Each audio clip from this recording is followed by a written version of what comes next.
Perkenalkan nama saya Misal Bangun, saya dari CE5C dengan NIM 2305112021.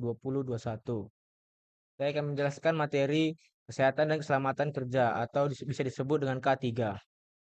Apa itu kesehatan dan keselamatan kerja? Kesehatan dan keselamatan kerja menunjukkan pada kondisi fisiologis, fisik, dan psikologis tenaga kerja yang diakibatkan oleh lingkungan kerja perusahaan.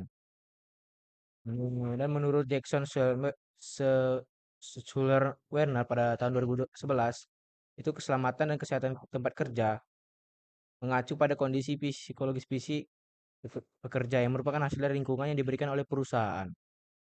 Tujuan dari kesehatan dan keselamatan kerja yang utama adalah mencegah terjadinya kecelakaan kerja dan penyakit akibat kerja. Selain itu, ketiga juga bertujuan meningkatkan kesejahteraan tenaga kerja melalui lingkungan kerja yang aman dan sehat.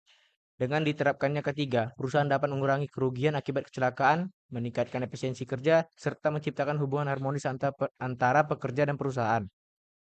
Ruang lingkup kesehatan dan keselamatan kerja.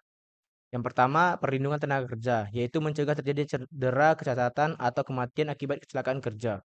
Yang kedua, perlindungan kesehatan, yaitu mengurangi resiko ke penyakit akibat faktor lingkungan kerja seperti debu, bahan kimia, kebisingan, atau radiasi. Yang terakhir, keselamatan peralatan dan lingkungan, yaitu menjaga agar mesin instalasi listrik, bangunan, dan lingkungan sekitar tetap dalam kondisi aman. Berikut adalah contoh alat APD atau alat pelindung diri dalam keselamatan kerja. Yang pertama ada flame resistant clothing, insulated clothing, safety vest, high visibility clothing, rainwear, disposable clothing, chemical protective clothing, protective footwear, protective face shield, protective head coverings, apron, sleeves, hard place cover all, bib overall, dan gloves atau sarung tangan. Faktor penyebab kecelakaan kerja yang pertama adalah faktor manusia.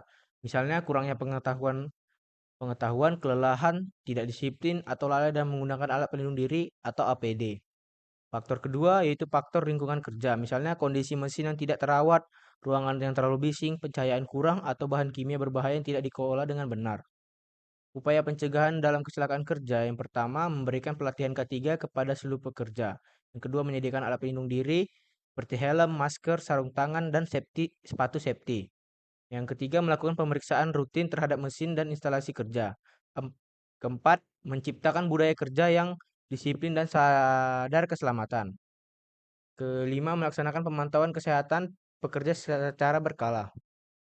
Manfaat penerapan kesehatan dan keselamatan kerja. Dengan diterapkannya ketiga secara konsisten, perusahaan akan memperoleh berbagai manfaat, seperti berkurangnya angka kecelakaan, meningkatnya produktivitas, efisiensi kerja yang lebih baik, serta terciptanya citra perusahaan yang positif di mata masyarakat.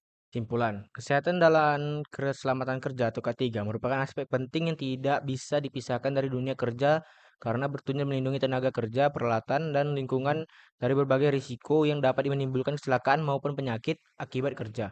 Dengan penerapan K3, pekerja dapat bekerja dengan lebih baik, aman, sehat, dan nyaman, sehingga produktivitas perusahaan meningkat serta kerugian akibat kecelakaan dapat ditekan. Mungkin itu saja yang bisa saya sampaikan. Terima kasih.